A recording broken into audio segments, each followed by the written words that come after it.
welcome to episode 53 of Did You Bring the Hummus podcast. I'm Kimberly, your host, and I'm super excited to be here with you today. Did You Bring the Hummus is a podcast to help you go vegan. This season, I'm sharing new episodes every Monday discussing all things vegan. Most importantly, we'll talk about how to embrace this meaningful decision with fervor and fun. Episodes post every Monday on your favorite podcast app. Before we get started, I have one very important question for you. Did you bring the hummus? Who wants to beta test a 4-week group program with me? I know what I needed when I was exploring veganism, but is that what you need? Send me an email at didyoubringthehummus@gmail.com with I'm in the subject line. In the email itself, just let me know what time zone you're in. I'll reach out with the details to all who sent an email by 11:59 p.m. Eastern on Monday, July 3rd. Once you have the details, you can decide if you want to participate. Today, I am joined by Angel Walkine, also known as the Angel, the Happy Vegan. Angel is a vegan lifestyle wellness coach, raw vegan culinarian, author, and speaker who completed the Plant-Based Academy Professional Certificate course in plant-based nutrition, lifestyle medicine, and raw food mastery in Ireland. Angel enjoys helping others to thrive on a plant-based diet and lifestyle with a passion for raw veganism at home and while traveling, through identifying their whys, exploring a colorful abundance of plant-based ingredients, and benefiting from the global energy and inspiration of the vegan community. By traveling to more than 30 countries, Angel has gained a deep appreciation for many cultures and healthy practices worldwide that have influenced her holistic wellness approach, including herbalism, Ayurveda, and plant-based nutrition with a focus on fresh, organic, raw vegan food mastery. In addition to Angel's personalized one-to-one and group coaching offerings, she leads raw vegan detox challenges and plant-powered vegan beauty workshops. Angel is also the author of 6 books, all which are listed in the show notes, featuring a healthy and vibrant plant-based vegan and raw vegan diet and lifestyle. Angel holds a BA in French and Spanish and an MBA in Marketing and International Business. Angel is a passionate animal lover, vegan foodie, art lover, world traveler with a regular practice of meditation, deep breathing, journaling, yoga, exercise, ecstatic dance, and a deep desire to contribute to the mindful sustainability of our planet. Talking about raw veganism has never been this fun. Enjoy! Hey, Angel, thanks for joining me today. Hi, Kimberly. Thank you so much for inviting me. I'm super happy to be here with you and your listeners. So thank you so much. Thank you. I am very happy to have you here. So my first question for you, well, comes no surprise, is share your vegan journey with us. Sure, my pleasure. I will start basically, I think, from my teenage years. The reason I'm doing that is because in hindsight, in retrospect, they say hindsight is 20/20. In hindsight, I, from an early age, had an aversion to, animal flesh, the blood in the animal flesh, the consistency with the gristle, the bone, and all of that. So I always had this feeling like that really was not my preference for food. Mm-hmm. However, growing up in a family on the standard diet, it was expected and accepted that this is what we were supposed to eat. And I had relatives around me, for example, eating what we call medium rare or rare. In other words, the blood was coming out of the flesh. And that would really, really upset me and gross me out and turn me off. And whenever we had, for example, on the weekends, my mother's day off, bless her soul, was Saturday for cooking. And so we would go to a fast food place or, some type of kind of a standard restaurant. And I remember, gravitating towards, I remember gravitating away from the meat burgers and towards the white fish fillet, because there was no blood. Mm-hmm. And, no gristle, nothing going on there. And so, because of course it was processed. And of course I didn't understand that, fish are also animals like the land animals. So I Mm-hmm. wasn't putting that together in my teenage years. And so I recall, having this aversion to, animal-based foods. I also called myself lactose intolerant because that's socially accepted, Mm-hmm. because 2/3 of the global human population does not digest lactose naturally anyway. We as humans call it lactose intolerance. I personally have come to believe that we're just not supposed to be consuming any sources from other animals. However, of course, I didn't know that then. So I avoided as much as I could, what we call dairy. Eggs gave me terrible indigestion, so I would try and stay away from those as well. So when I was 18, 19 in my first year of university, because I was always into health and into like health food stores, I stumbled into a health food store and I discovered this book, about vegetarianism. And it was like in a community and they had all these amazing recipes. And they were what you would call like more of a stricter vegetarian, not the lacto-ovo vegetarian, consuming dairy and eggs. They were consuming plant foods. However, they did include honey, as I recall. Mm-hmm. So I resonated with the content of this book. I started to make really amazing, yummy, awesome recipes from this book. And I called myself vegetarian. And then I went home, for the holidays from university, from college. And, there was like hand wringing and consternation. No, you can't eat. No, you have to eat what everybody else is eating. No. And I caved and I gave in and I went back to eating more or less a standard diet. And fast forward, several years after that, I had a health issue. And back in those days, I'm in midlife. So back in those days, it was more going to a bookstore. And I went to a bookstore and I picked up a book on women's health by a female doctor. And in the book, it was recommended basically to give up most animal-based content. I also learned about, for example, the mercury in the oceans and the waterways and how that affects, seafood as we call it. And so I really tried to stay away from most of the animal based. So for example, back then I started to consume soy milk and soy yogurt because we didn't have as many choices as we do Mm-hmm. now. So I was mainly, eating a plant-forward diet, a plant-rich diet, but I didn't know about veganism. I didn't know about the plant-based diet back then. So I remained what we call vegetarian pescatarian for over 20 years. And then it was 5 years ago, I was in Budapest, Hungary on a yoga workshop trip as a student, as a participant. And people around me, we would share meals during the pauses in between our classes. And so people figured out that I was kind of vegetarian pescatarian. One lady in the group, we were friends and we actually were staying in the same neighborhood in Budapest. And she took me to a restaurant in Budapest.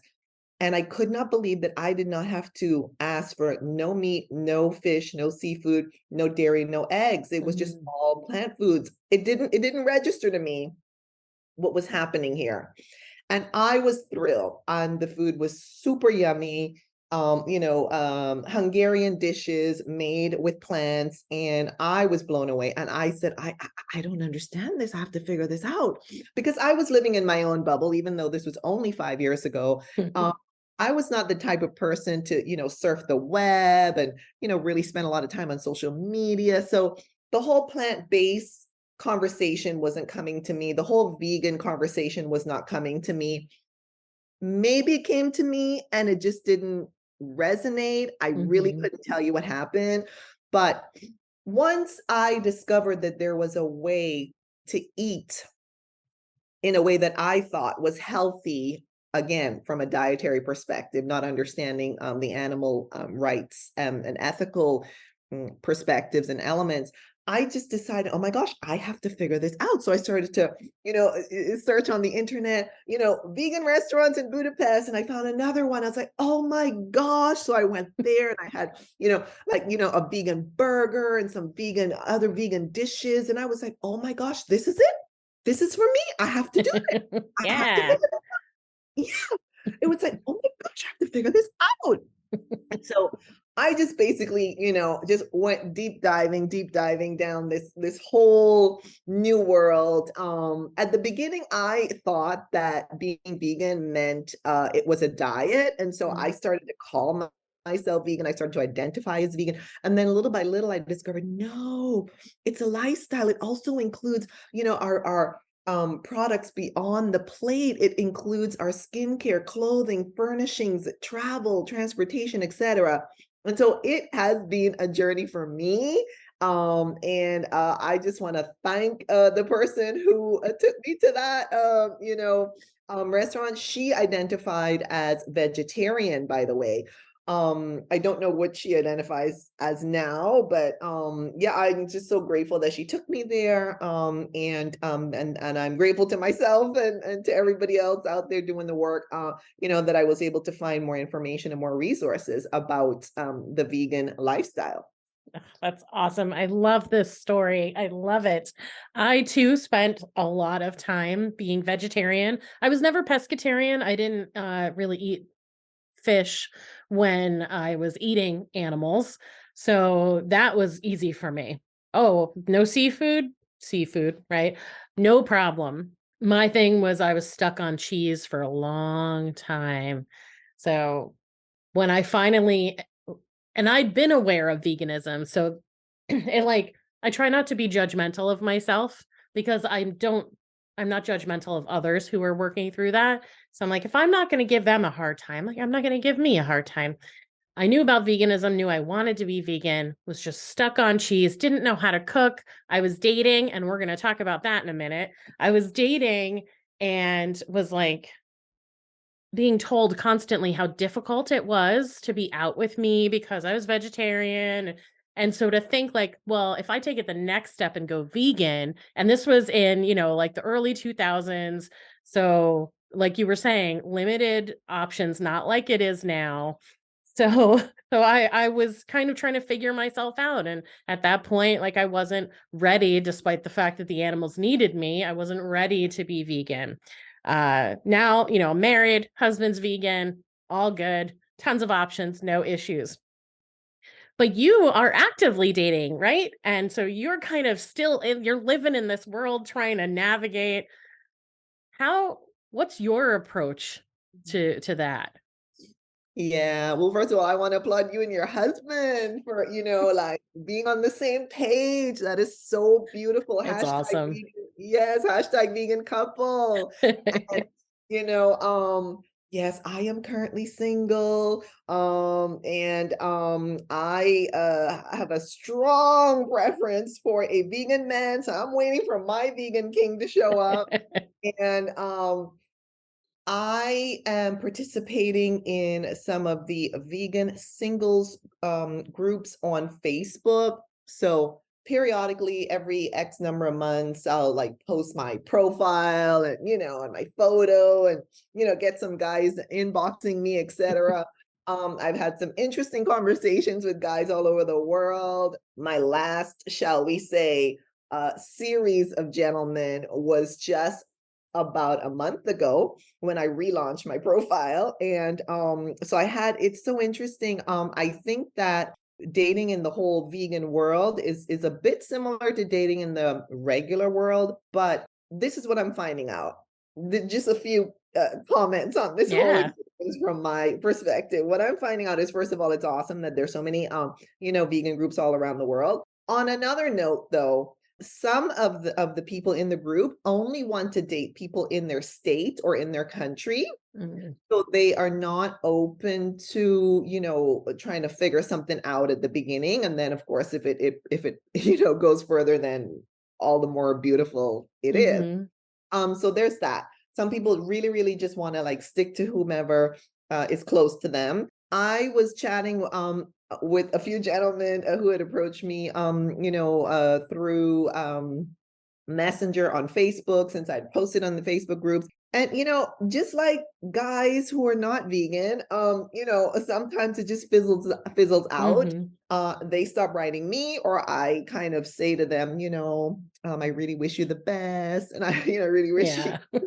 I hope you find your match. Basically, I'm saying I don't think my match, I don't think I'm your match. Mhm. I've had video calls with guys from the group, and that's been very interesting as well. However, I didn't feel we were a match. I had a very, very interesting and awkward and surprising situation about a month ago with a guy who is in the vegan group. And to my great surprise, he seems to be plant-based and not vegan, Mm. because his perspective towards animals was, shall we say, not very compassionate. And I was very surprised by this, because I thought that if a person at our age is in that group, then they understand what veganism is. And so that was quite challenging. Yeah. Conversations with him. That was not the only, shall we say, incompatibility, but for me, I cannot accept to be with someone who, has a certain, shall we say, lack of care and kindness towards animals. And so, I wished him the best, and, just kind of exited that conversation. I'm also on the standard mainstream dating apps, which is quite a challenge for me as a vegan. I have had conversations with guys who are not vegan.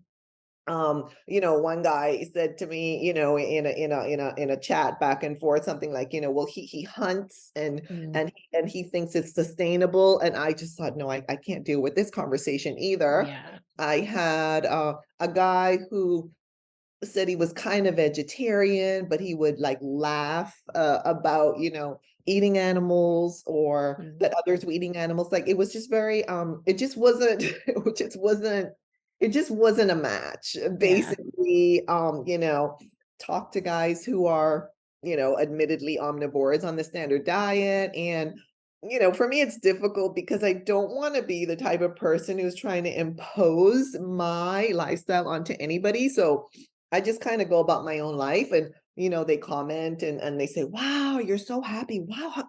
How come you're always so happy. And one guy told me recently, he said, it must be the fruit, it must be all those fruits. That's right. Now, for those vegans out there, the good news is, on these standard mainstream apps, is that on some of them, you have the option to put that you are vegan or plant-based. For me, I put vegan. And so, you have that option. If you want, you can put that there, or, as your dietary preference. Some of them have it like as a dietary preference. You can put that there. And of course, in my profile, I clearly state that I'm vegan and I'm seeking a vegan gentleman. I don't know if they're really reading the profile. Mm. I don't really know what's happening there either. Um, because most of the comments I get are about my physical appearance, and they don't really comment on what on earth I wrote. So I don't really know what's happening there. So it's very, very challenging. I persist in being optimistic, Good for you. open to the possibility that my vegan man is on his way to me. Yeah. Uh, I was on the mainstream dating websites as well, and I was a vegetarian at the time, so that was in my profile. And I also, lived with one cat. So I had in my profile, you don't have to like cats, but you have to like my cat. And I do not cook or serve animal products under any circumstances. And so I felt really lucky, because I've met a lot of vegans now where they were already with their partner, and then they went vegan. And so now there's kind of, and even my mom, who's vegan now, like my dad's not vegan. So she'll occasionally make food for him, and it's not vegan food. And I know that there's this struggle inside her. I never had to do that, because I was able to say right from the start, look, you want somebody to make you a, chicken dinner, that I'm not your girl. So keep moving. And so I was really lucky that way. And I think you're in that same position where you can be like, this is it. And if you are not okay with this, then we aren't a good match. And it helps you weed out so many people.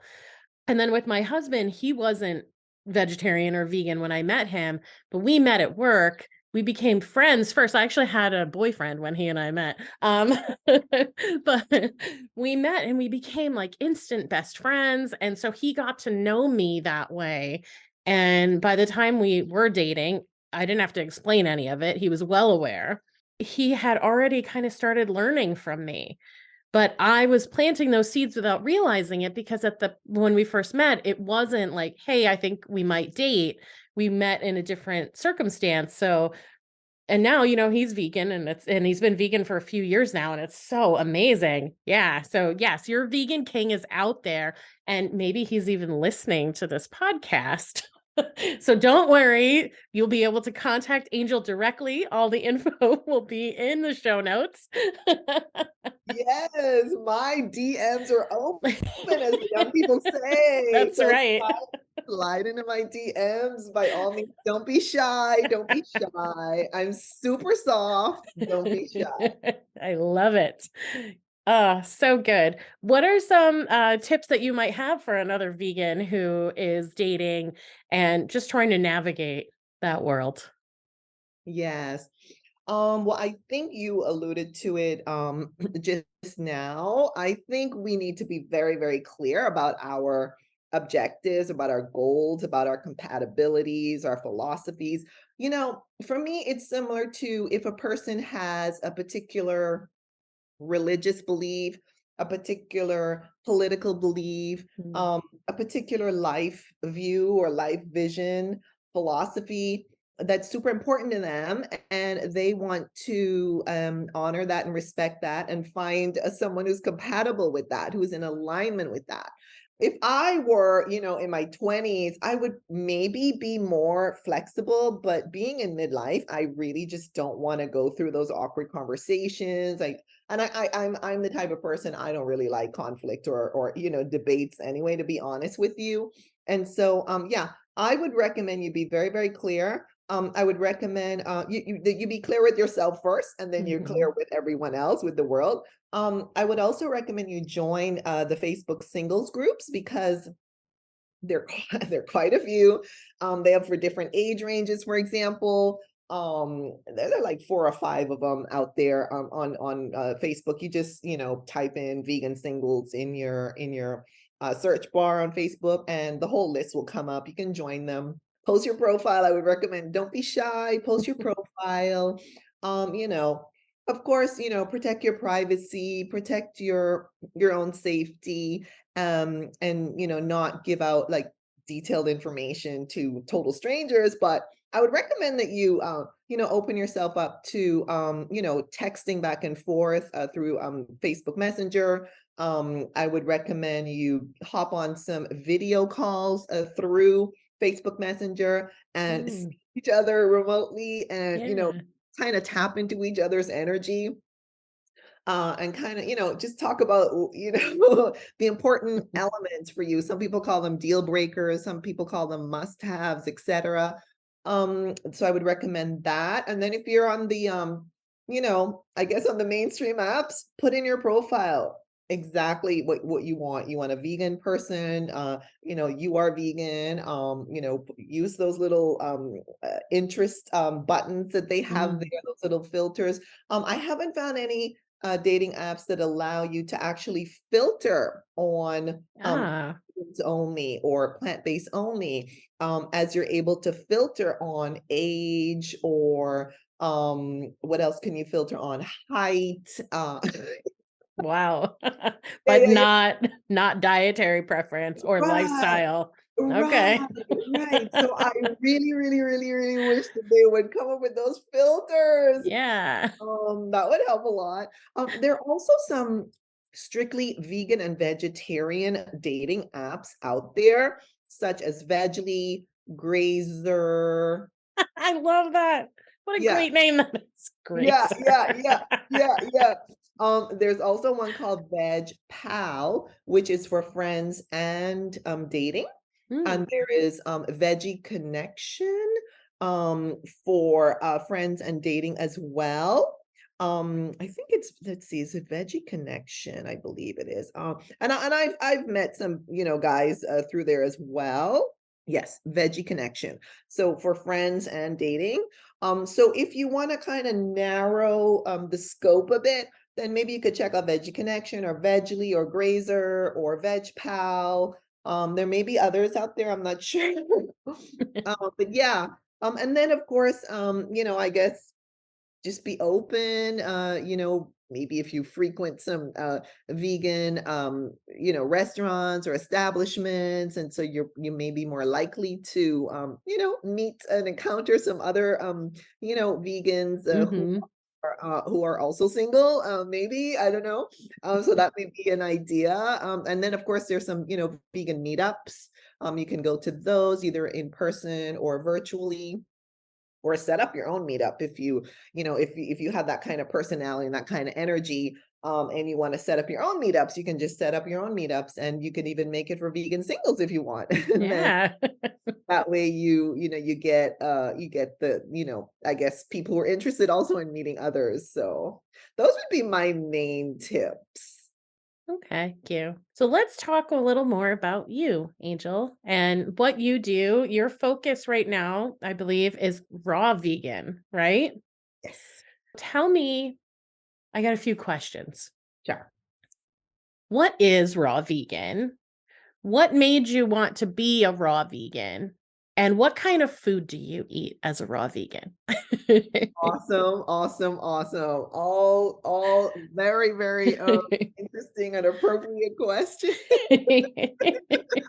And it is confusing for some people. So a raw vegan can have various definitions. There's no one standard definition. However, the definition that I go by, which is in a vegan diet book that I found by Brenda Davis and a co-author, their definition basically is if you're consuming 75% or more of your food in weight, that is raw plant foods, you're Mm, considered raw vegan. If you are consuming between 50 and 75% of your diet in weight, that is raw plant foods, you're considered high raw vegan. As to, let's see, why I became interested, yes. Well, strangely enough, about 20 years ago, I had a weight issue, and I was being told that I needed a prescribed substance to get my mm, cholesterol, in order. And I was told I really need to lose a lot of weight. And I was seeing a nutritionist, and I was vegetarian, pescatarian at the time. I somehow created this diet for myself where I would have fruits and nuts for breakfast, rice, beans, vegetables, and herbs and spices for lunch, and then fruits and nuts for dinner. And I lost a ton of weight. I lost over 80 pounds. And I got my cholesterol in order, got my weight in order. I don't know how I came up with this concoction of a diet, to be honest. yeah. It felt normal. At the beginning, it was very hard for me to eat the raw fruits because I wasn't used to eating quantities of fruits. And so I actually started off drinking juices out of a glass bottle from the supermarket. I would get like organic apple juice, for example, to get my palate, to get me used to even consuming Hmm. fruits. I just didn't have that. I wasn't even a salad person. Oh, I wow. was just so used to processed food and just heavy, heavy, heavy processed foods, hmm rice, pasta, bread, know, pastries, cookies, everything. And so somehow, like I said, about 20 years ago, I came up with this diet. It was plant forward. I didn't know anything about plant-based or vegan at the time.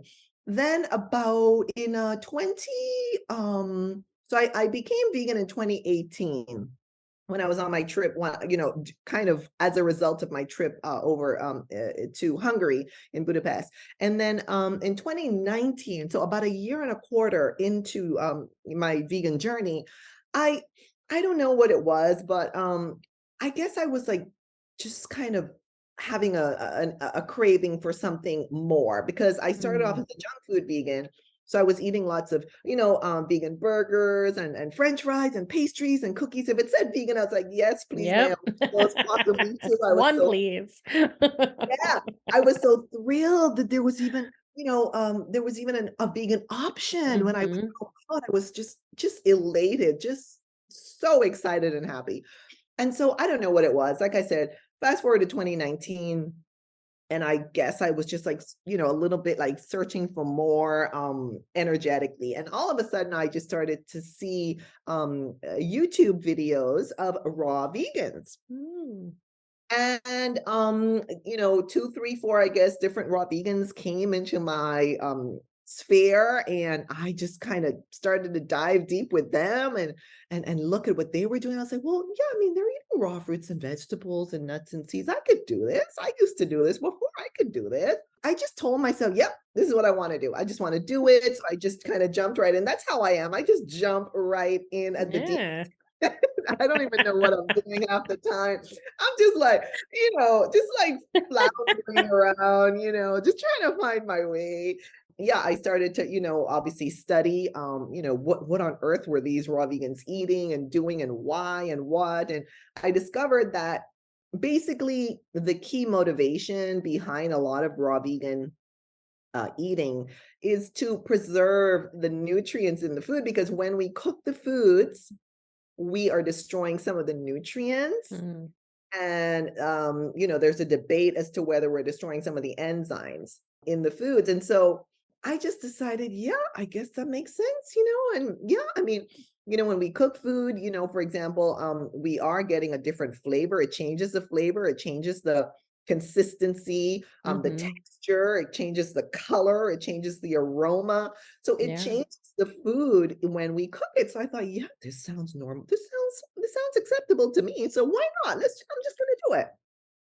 So I just, like I said, I just dive right in. And so yeah, so I kind of, I guess I was what you would call raw vegan, because more than 3/4 of my diet was raw. And then when I would travel, I would then bounce back and forth between cooked vegan and raw vegan, because I'm very adventurous. And I'm like, oh my gosh, they have this dish here in this country that's vegan. Oh my gosh, I want to try that.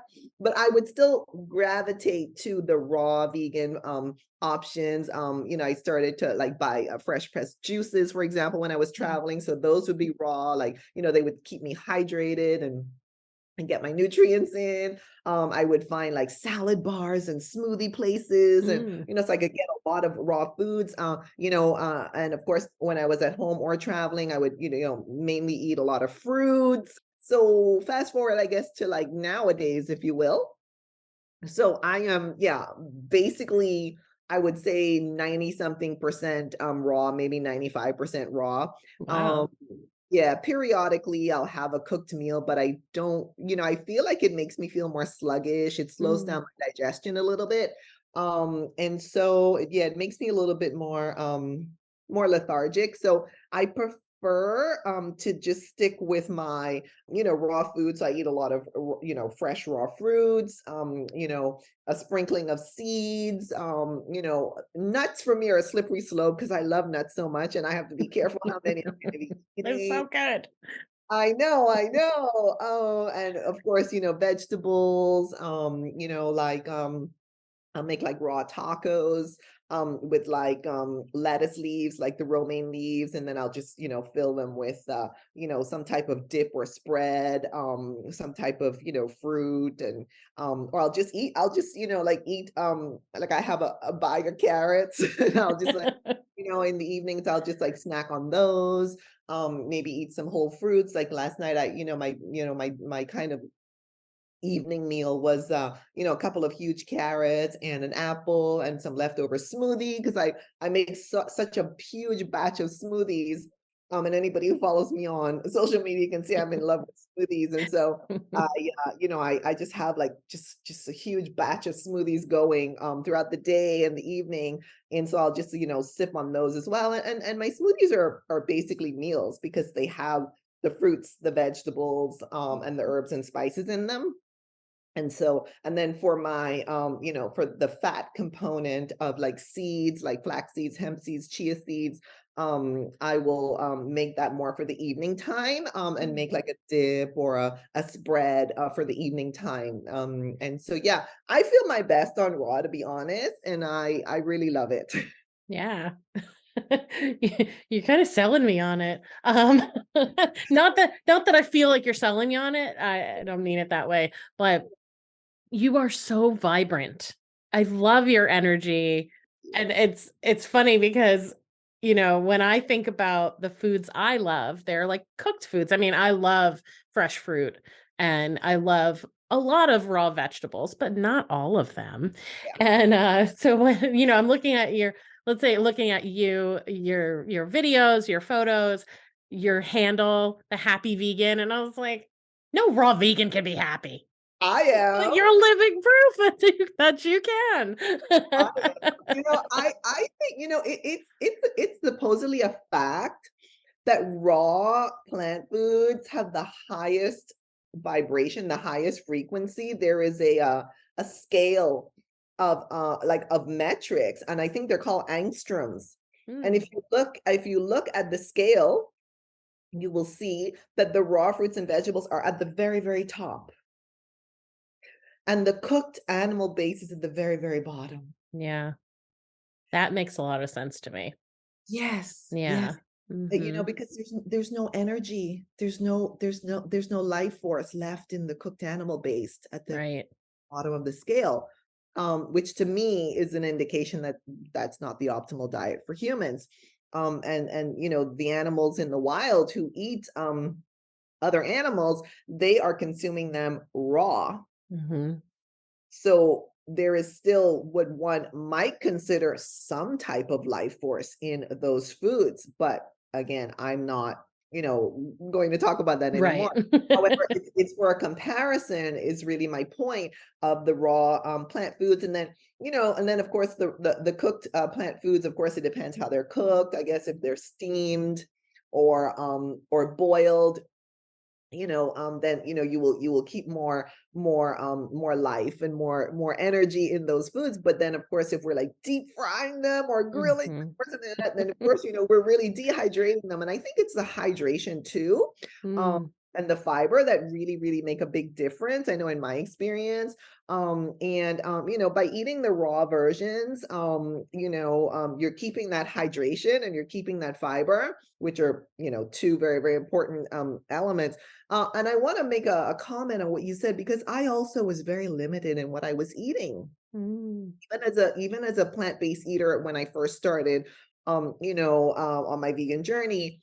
And it was when I became raw that I started to focus on these other plant foods that I had never eaten before, or at least I had never prepared them myself before. And so what I started to do was, let's say in the vegetable section, in the fresh produce section, I started to buy like rutabaga and celery root and fennel and beets of different colors, and carrots of different colors, and I would and like leafy herbs and like dill or parsley, like fresh parsley and all of that, and I would put them in the blender and make smoothies out of them.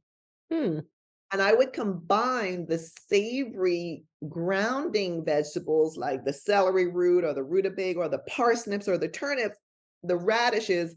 I would combine those maybe with a sweet fruit like apples and pears.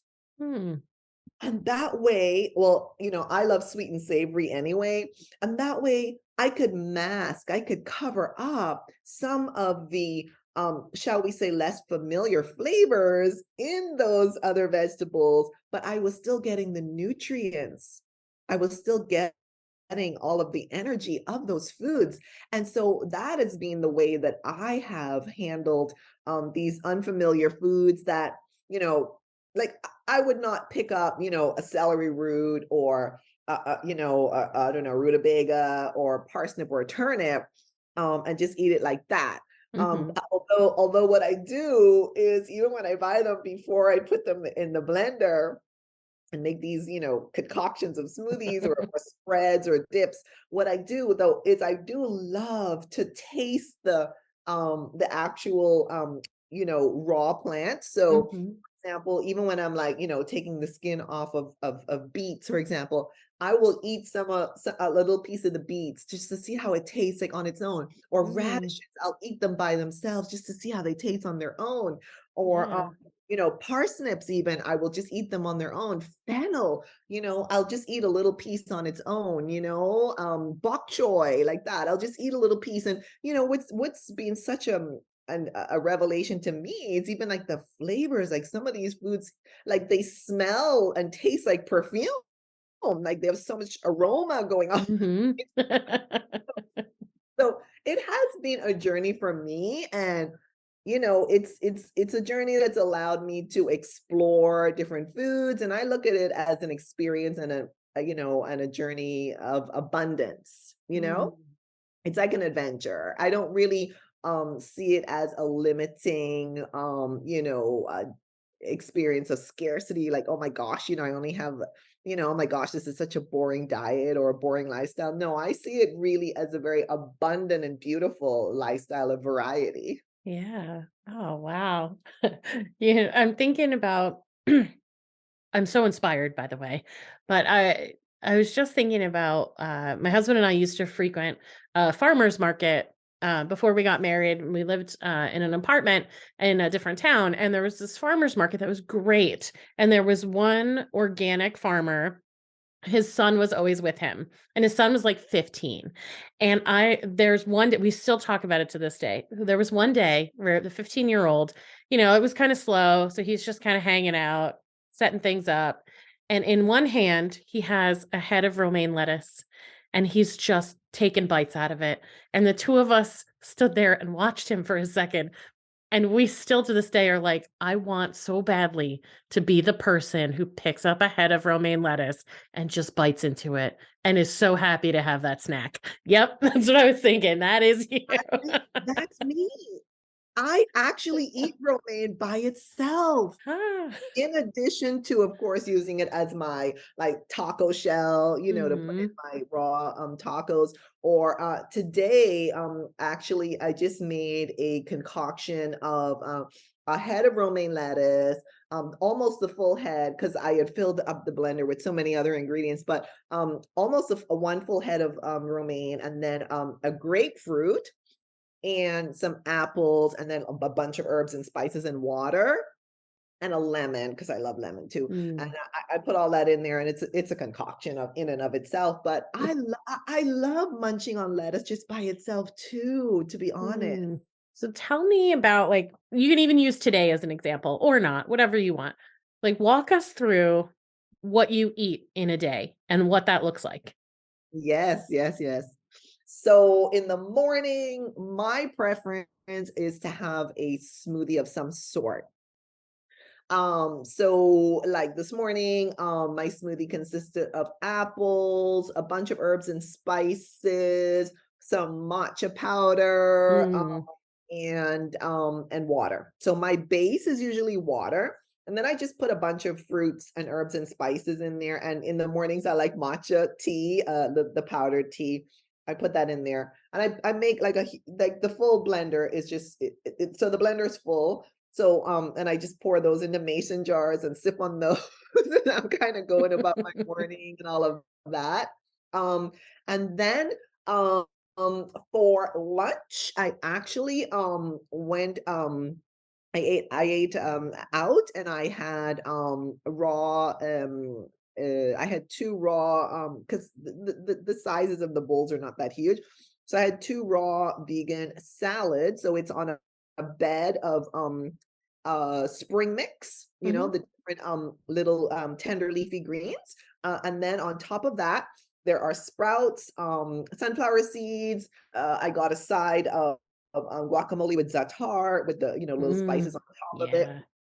And it has like a lemon dressing, lemon something dressing on there. So I pour that over.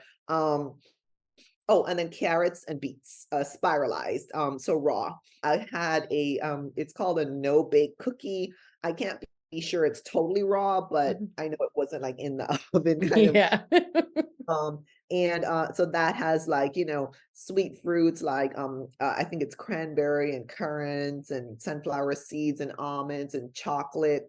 And it's all plant-based, all vegan. Mm, And hot tea. I like either raw tea, like just with room temperature water, or like filtered water, mhm. or a warm tea, because the weather is a little bit all over the place sometimes. Yeah. So sometimes when I go somewhere, I'm having a meal somewhere, I'll have like a warm tea. So I had like a warm kind of jasmine tea. And then for my evening meal, which I was just whipping up a little bit of it before I spoke with you, that was a combination, as I was just sharing, of apples, grapefruit, lemon, um herbs, a bunch of herbs and spices, lettuce, and water. And I just have a big batch of that going. And I just sip on that, to be honest. Yeah.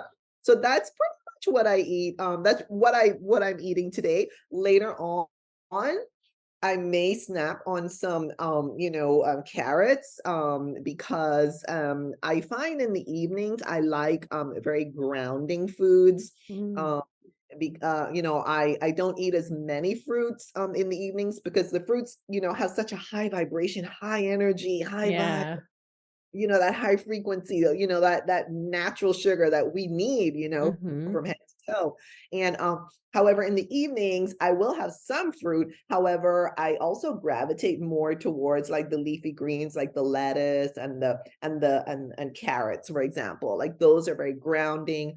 And carrots are so just so yummy to me, and also loads of fiber, and they're very sweet as well. So Mhm. that we get those natural sugars, and of course the nutrients, and so yeah, that's what I kind of munch on and sip on throughout the day. So I'm trying to think of some questions that I wonder if someone who's never had any exposure to raw might ask. And my first question, because you kind of hit on it just a little bit, is are you cold a lot? No, but I know that some people are. And that is why I put together an ebook about thriving. Basically, it's about thriving on a raw vegan diet Mm, in winter and year round, because I have repeatedly seen people saying, no, I can't go raw, especially in the winter. It's too cold. I have to wait until the summer. yeah. Or some people do what is called raw till four, or high raw vegan, in the sense that they consume, let's say, their first two meals will be raw, and then their evening meal or their last meal will be a cooked meal. Also, in the raw vegan world, there is a way to gently warm your food, and that is in a dehydrator. Okay. Now, and a dehydrator is an appliance that many raw vegans use, or many raw plant eaters use, and even in on the standard diet, like some people have them as well. They use dehydrators, and what the dehydrator does for a person who wants to keep their food raw is, because the definition of raw is no higher than basically 118 degrees Fahrenheit, or I think it's 45 degrees or 48 degrees Celsius. I'm not as great with Celsius. I Me apologize. neither. You really try. Yeah. American here, they don't teach us that. So confused. Sometimes I'm sorry. I don't remember if it's 45 degrees or 48 degrees Celsius. So with the dehydrator, it heats it up to that level, so that Mm, technically the nutrients are still maintained in the food. In other words, we haven't cooked the food to the extent that the nutrients have been destroyed. So, imagine, so 118 degrees, basically Fahrenheit, that's basically what people consider to be like, more or less the highest temperature of the sun, right? Because oh. one of the concepts of the raw vegan lifestyle is that some people call it like sun cooked food, or living Mm, food, natural food, undenatured food. You're not huh. destroying the nutrients and the enzymes with heat. So some raw vegans use dehydrators, and that way you can gently have a warm meal. For example, you can make dehydrated crackers, dehydrated cakes, breads, cookies, Hmm. burgers. Some people dehydrate mushrooms. And so, you'll Oh, really have a gentle warming of the food. And so for some people that's very helpful, or they will make like a raw soup in a blender, and then they can put that soup, let's say in a heat proof bowl, for example, and or a dish, and they can put that in their dehydrator, and it will gently warm it to like about 118 Fahrenheit. And then okay. so they're getting around it. Or you could like put your food in like a bain marie, like a warm water bath. And that way your meal is gently warmed from the outside in the Hmm. bowl or the vessel in which you put it. I personally don't have that challenge. However, what I tell people too, you might have a lack of circulation. In Mm. other words, maybe a little bit of exercise might help. I also use warming spices throughout the year, not just in the winter. And so spices can also add an element of warmth, of quote heat unquote, to a raw dish. I put warming spices and cooling spices in my smoothies, in my juices, in my dips and spreads, in my soups. Cayenne pepper is warming, cinnamon is warming. Mm. Um, let's see, what else would be, oh yeah, some of the other allspice, like nutmeg, like there's so many, turmeric, like black pepper. Some of those herbs and spices are warming and grounding, even I would say too, like the grounding Mm. herbs, like for example, thyme and dill and basil, those kind of more earthy leafy herbs might add some warmth to to the meals that you're making as well. But I do understand that some people feel that I I say throw on a sweater, or turn your Yeah. heat up, or get Right. some exercise, or do some deep breathing, or take a warm shower, or rub some essential oils on your body, or give yourself a massage or something to get your circulation going. Mhm. Because I think it might be a circulation issue, but it also might be, well, you just have it in your mind that because it's cold outside, you need to also eat something warm. So I don't tell people not to do that. That's totally up to them. But some people, yeah, they do find it challenging to stay raw when it's a little bit chilly. Mhm. I Yeah. personally haven't found that to be an issue for me personally, no. Okay. Yeah. I was just I was thinking about that idea that like, well, it's cold out and I need to eat warm foods to keep myself warm. But then it reminded me, and this is just like a like anecdotal thing, right? That I was at a college football game years and years ago in the dead of winter. And I got a soda, so I know soda, on ice though, and it was like 20 degrees outside, and I was less cold once like, when I was drinking the soda than when I had been having the coffee, the hot coffee that I'd had earlier, and I was like, "Oh, maybe it's kind of maintaining me in this one kind of temperature range and so I'm able to acclimate to my environment better." Just a thought. Well, and you reminded me of how people eat ice cream in the winter. Yeah.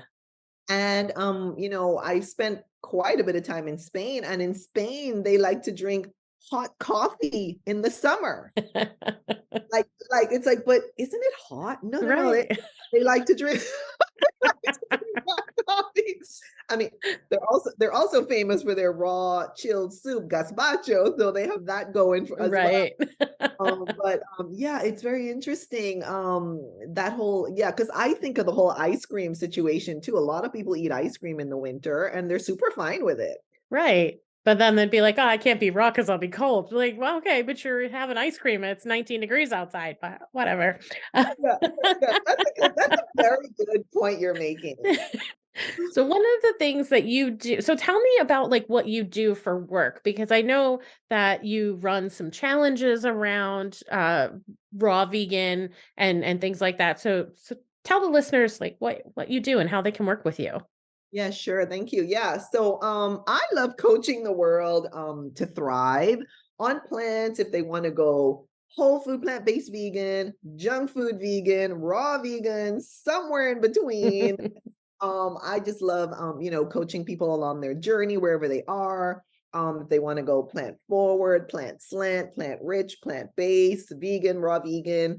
And then I have these raw vegan detox challenges. I started them this spring. So I had one in March and one in April. And basically it was a 7-day challenge. And every day I had like a masterclass video, recipes, meal ideas, motivation, homework. And I also included a one-on-one consultation. So a few people took those.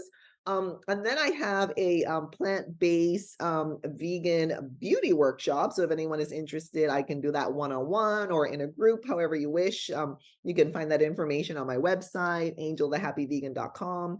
So you can check that out. And yeah, basically, those are my main coaching offerings. And then, of course, I'm happy to, do anything customized if you want, a particular workshop or a particular consultation on a particular topic. And then I have some ebooks over on Amazon that you can check out. Such as like a super simple raw vegan meal plan just to get you started, or some tips on getting started as a raw vegan. I already mentioned the thriving as a raw vegan in winter or year round. Going vegan as singles, couples, families, and friends. That's like general vegan, not just raw vegan. Mhm. And I also have a vegan Valentine ebook because as you yourself, Kimberly, you have made it clear that you are vegan for the animals, and I am vegan for the animals. I personally feel that that is the definition of vegan. Mhm. And so, in my vegan love kind of Valentine book, I speak about my love for veganism, which of course is Mm. towards the animals. And yes, of course, I include the planet as well. And of course, humans. Yeah. That is really beautiful. If Yeah. you were to give 3 tips to someone saying, "I'm thinking about going raw vegan, but I'm not sure, so I'm not ready to sign up for a program or anything like that." What are 3 things that you would tell them to do today to get started? Great, great question. Thank you. I would say number one, figure out why you want to go raw vegan. Mm. What's your reason? What's your why? What's your motivation? What's your vision for yourself? What's your mission for yourself? Figure Mm. that out, number one. Number two, I would say educate yourself. Figure out what on earth is raw vegan, what qualifies, what is defined as a raw vegan. I threw out a couple definitions that are out there. I recommend you do your own research and study on what on earth is raw veganism. And number three, I would say follow some raw vegans or high raw vegans, because there are many, many, many high raw vegans as well. Uh, Again, those are people who consume roughly half to three-quarters of their uh, consumption, their dietary consumption in weight as raw plant foods. And see what they're eating. See if any of that appeals to you. Mm. Does a cold pressed juice in the morning, an organic cold pressed juice, does that appeal to you? Maybe you want to add that. Does a fresh organic smoothie appeal to you with all plant ingredients? Maybe you want to add that for your breakfast. Maybe next time you go for lunch, you decide you will have, a fully raw or a predominantly raw, mainly raw salad, plant foods, you know, maybe dabble into some recipes and, see what other raw vegans or high raw vegans are sharing. out there. Maybe even go to a raw vegan restaurant the Mm. next time you are searching for an outing, you're searching for a location.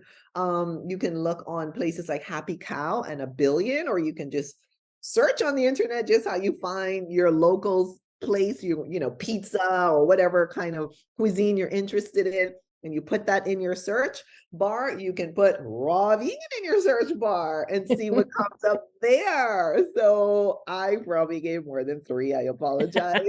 That is a-okay. I get Angel, excited, so I apologize for going over the you three. do not need to apologize. Don't you worry. Angel, this has been so wonderful. I've got one more question for you. Totally. Tell me about hummus. Like, how do we do hummus when we're raw? Yes, yes, yes. First of all, hummus, I think is such a beautiful, beautiful, beautiful dish. It is so versatile. I want to applaud you for, using the expression, "Did you bring the hummus?" I think it's just so adorable and Thank you. so awesome and beautiful. I really do. Before I became raw vegan, I was a huge, huge, huge fan of hummus. And when I became raw, I was like, wow, how does this work? And there is a raw vegan who is very, very, very famous worldwide, and she is known as Fully Raw Christina. Mm. And Fully Raw Christina prepares raw vegan hummus dishes. And I was inspired by her at the beginning of my journey in 2019 on my raw vegan portion of my vegan journey. And I am still inspired by her up until today, and probably I will be for a long time um, and she has prepared a raw vegan a hummus recipe. And so on her YouTube channel, for example, on her app, I'm sure it's on there too, and probably other places, she has a raw vegan hummus recipe. Now, because I don't follow exactly the way she prepares her meals, for example, I prefer not to use oils if I can help it. Mhm. And so she has oils in her recipe sometimes. Or anyway, so but I have been very inspired by her raw vegan recipe for hummus. And I basically modified her recipe to suit my preferences and my Good. preferred ingredients. And so, but what I would recommend is yeah, folks, check out Fully Raw Christina. She's on YouTube, she's on Instagram, she's on Facebook, and I don't know where else she is. And she has, lots going on. And so, yeah, she gives a really cool way to prepare a raw vegan hummus. And so basically what you would do is like soak your chickpeas or your garbanzo beans, however you prefer to refer to them. And Mhm. you would soak them. I think, for her, I think she may soak hers for like 8 hours or something like that. I personally like to soak mine for a day or two, and I just kind of, change the water uh, Mhm. 2, 3 times a day. So I'll, soak my beans for like I said, either a day or two. And you put them in the blender with like, you can put like lemon, and she uses tahini. You can put like, different herbs and spices, and she puts, I think, like olive oil in hers, and you can just make it your own, and so yeah, I mean, I love it. I think you can also enjoy hummus raw. I have had obviously some super yummy cooked plant based hummuses.